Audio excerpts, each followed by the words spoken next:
ಮೇಕೆದಾಟು ಯೋಜನೆಗೆ ಸಮ್ಮತಿ ಅಗತ್ಯವೇ ಇಲ್ಲ. ಕರ್ನಾಟಕದ ಹಕ್ಕು ಪುನರುಚ್ಚರಿಸಿದ ಕೇಂದ್ರ ಸರ್ಕಾರ. ಡಿಕೆಶಿ ಧನ್ಯವಾದ.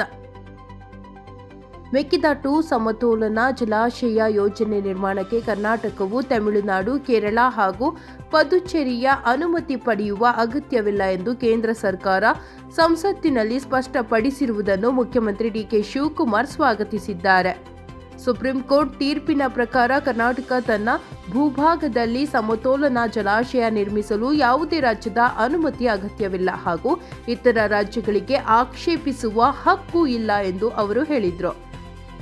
ಸೋಮವಾರ ನವದೆಹಲಿಯಲ್ಲಿ ಕರ್ನಾಟಕದ ಸಂಸದರ ಸಭೆಯಲ್ಲಿ ಮಾತನಾಡಿದ ಮುಖ್ಯಮಂತ್ರಿಗಳು, ಇಂದು ರಾಜ್ಯಸಭೆಯಲ್ಲಿ ಜಲಶಕ್ತಿ ಖಾತೆ ರಾಜ್ಯ ಸಚಿವರು ತಮಿಳುನಾಡಿನ ಸಂಸದ ಡಾಕ್ಟರ್ ಅನ್ಬುಮಣಿ ರಾಮದಾಸ್ ಅವರ ಪ್ರಶ್ನೆಗೆ ಉತ್ತರಿಸುವ ವೇಳೆ ಇದೇ ವಿಷಯವನ್ನು ಪುನರುಚ್ಚರಿಸಿದ್ದಾರೆ.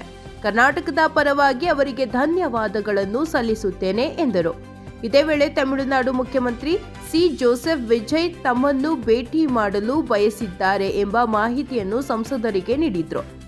ಸಂಸತ್ತಿನಲ್ಲಿ ಉತ್ತರಿಸಿದ ಕೇಂದ್ರ ಜಲಾಶಯ ಖಾತೆ ರಾಜ್ಯ ಸಚಿವ ರಾಜ್ ಭೂಷಣ್ ಚೌಧರಿ, 2019ರಲ್ಲಿ ಕರ್ನಾಟಕ ಸರ್ಕಾರ ಸಲ್ಲಿಸಿದ ಮೇಕೆದಾಟು ಯೋಜನೆಯ ವಿವರವಾದ ಯೋಜನಾ ವರದಿಯನ್ನು ಕಾವೇರಿ ಜಲ ವಿವಾದ ನ್ಯಾಯಮಂಡಳಿ ತೀರ್ಪು ಹಾಗೂ ಕೇಂದ್ರ ಜಲ ಆಯೋಗದ ಮಾರ್ಗಸೂಚಿಗಳಿಗೆ ಅನುಗುಣವಾಗಿ ಪರಿಷ್ಕರಿಸಿ ಮರು ಸಲ್ಲಿಸುವಂತೆ ಯೋಜನಾ ಪ್ರಾಧಿಕಾರಕ್ಕೆ ಹಿಂದಿರುಗಿಸಲಾಗಿದೆ ಎಂದು ತಿಳಿಸಿದ್ದಾರೆ.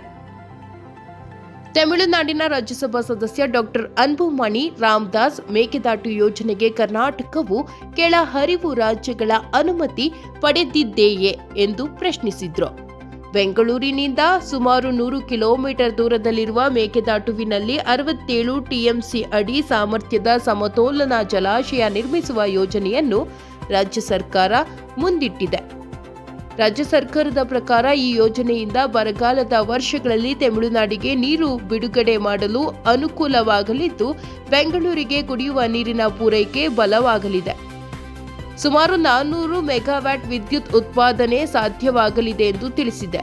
ಮುಖ್ಯಮಂತ್ರಿ ಡಿಕೆ ಶಿವಕುಮಾರ್ ಅವರು ಈ ಹಿಂದೆ ಹಲವು ಬಾರಿ ಮೇಕೆದಾಟು ಯೋಜನೆಯಿಂದ ಕರ್ನಾಟಕಕ್ಕಿಂತ ತಮಿಳುನಾಡಿಗೆ ಹೆಚ್ಚು ಪ್ರಯೋಜನವಾಗಲಿದೆ.